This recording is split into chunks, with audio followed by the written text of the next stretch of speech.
Good morning, everyone. How you living? How you living?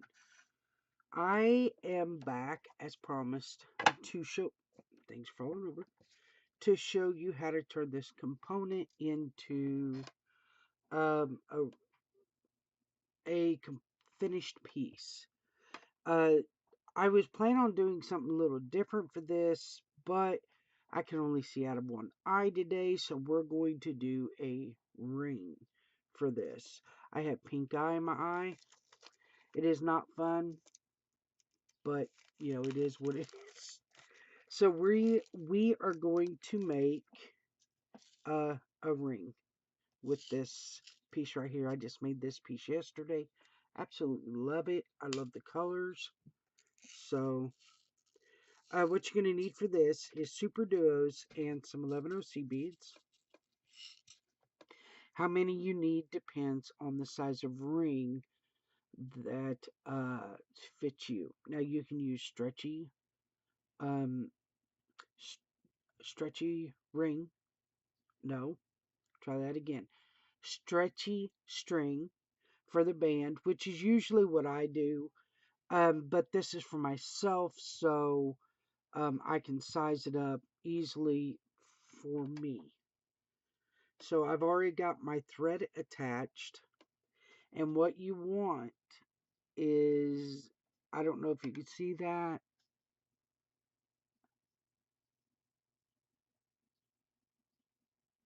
Can't really tell, but let's do this.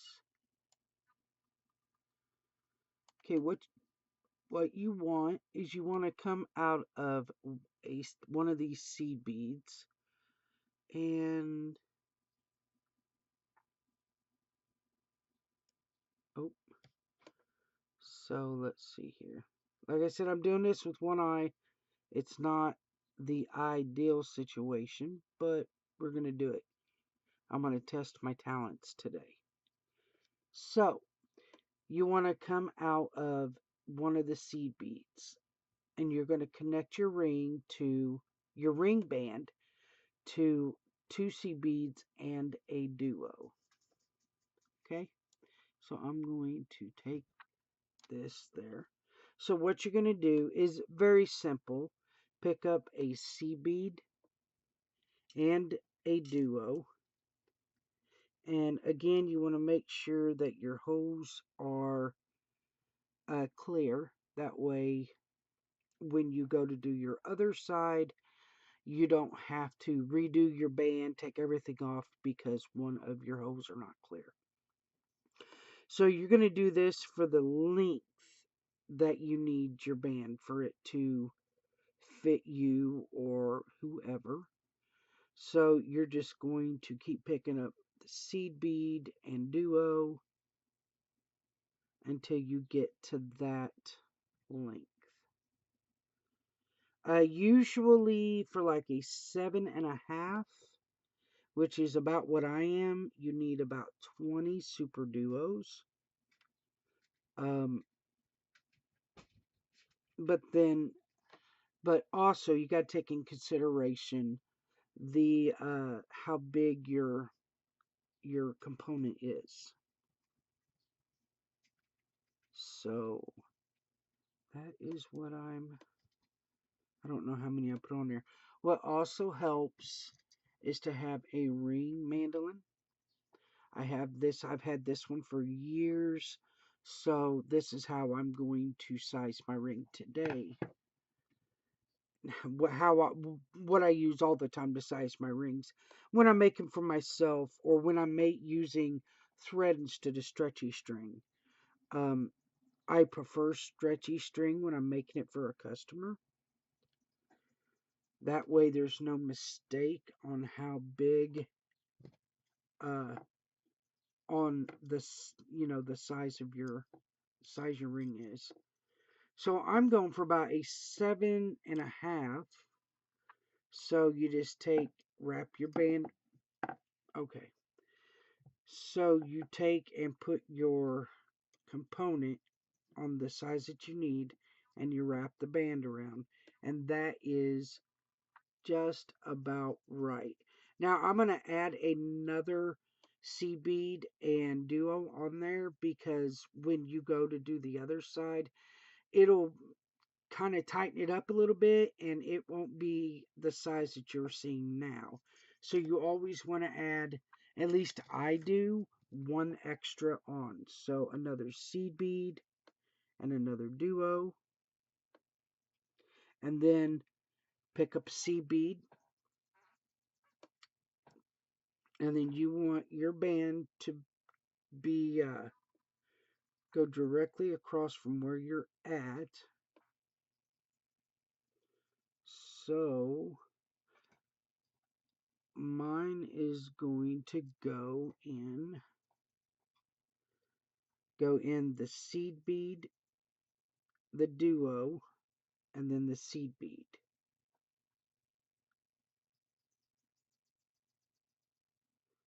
Now I guess I should have shown you. Let me bring it a little closer. Fix that there. So you have the bottom, you have the bottom, and then you have the top. You want to go in between. Like you have the middle here. So bottom and top and middle. This is where you want to go in. So you will go into the seed bead, the duo, and the seed bead. And go ahead and pull that. And then for the other side, you just pick up your seed beads and go through the duos. So seed bead, duo. And you don't want to keep a extra tight tension on it, but you want it to not to be flimsy either. And then you go through the go through the duo. I like doing bands like this. They're so easy and simple. This way and right angle weave. I love doing a right angle weave band. If you want to see that, just let me know in the comments, and I'll do a ring band using the right angle weave stitch. That one there is uh, one of my favorite stitches. I know a lot of people's like it's so confusing, and it can be when you're first starting uh, creating jewelry. It can be very confusing and kind of difficult to follow along. But it was one of the stitches that I picked up super quick. That and the brick stitch. I do enjoy doing the brick stitch. Ouch. Brick stitch. Um, but the herringbone stitch, it has to be one of my all-time favorites. And I have an idea for a bracelet using the herringbone stitch. So go through all them there seed beads.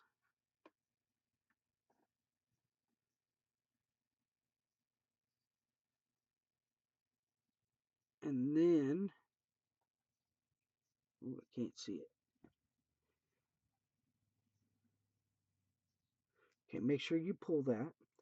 That's what your band is going to look like.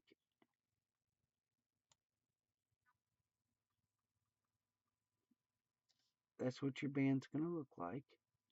And then you're going to come to the other side here. Now you was originally, where's my needle? There it is. You was originally coming out of this one. You want to come through this seed bead on this side of the Super Duo. See, wait a minute. Wait a minute. Hold on, I may have told you wrong. You want to go through this seed bead on the opposite side of the one that you originally was coming out of, and the duo. Oof. And pull your thread,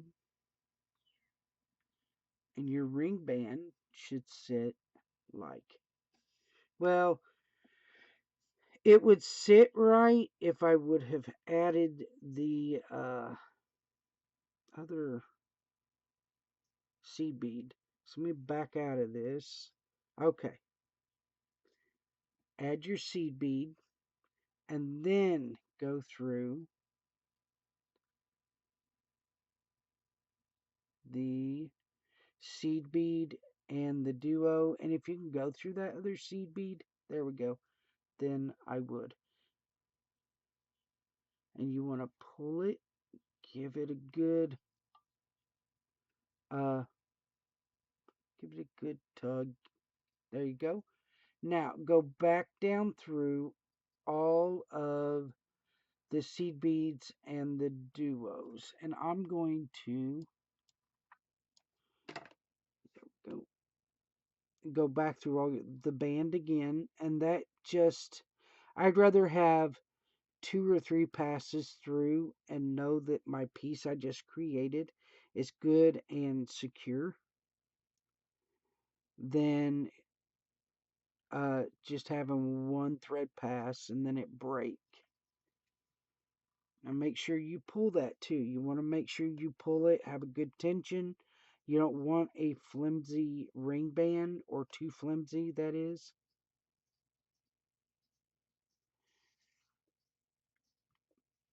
It's always good to have that extra thread pass through. It just gives your ring more stability, your ring band more stability and more security, and less likely to break. Go through. There we go. Oh my goodness. Oh my goodness. This is awful hard to do with just one eye, y'all.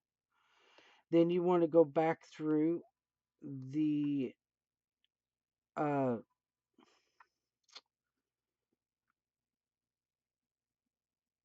the seed bead, the duo, and the seed bead on the component, and go back down the other side of your ring band.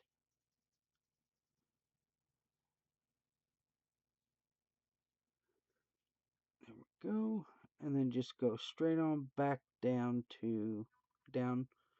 the ring band to the other side, and then we will knot and cut off our extra thread.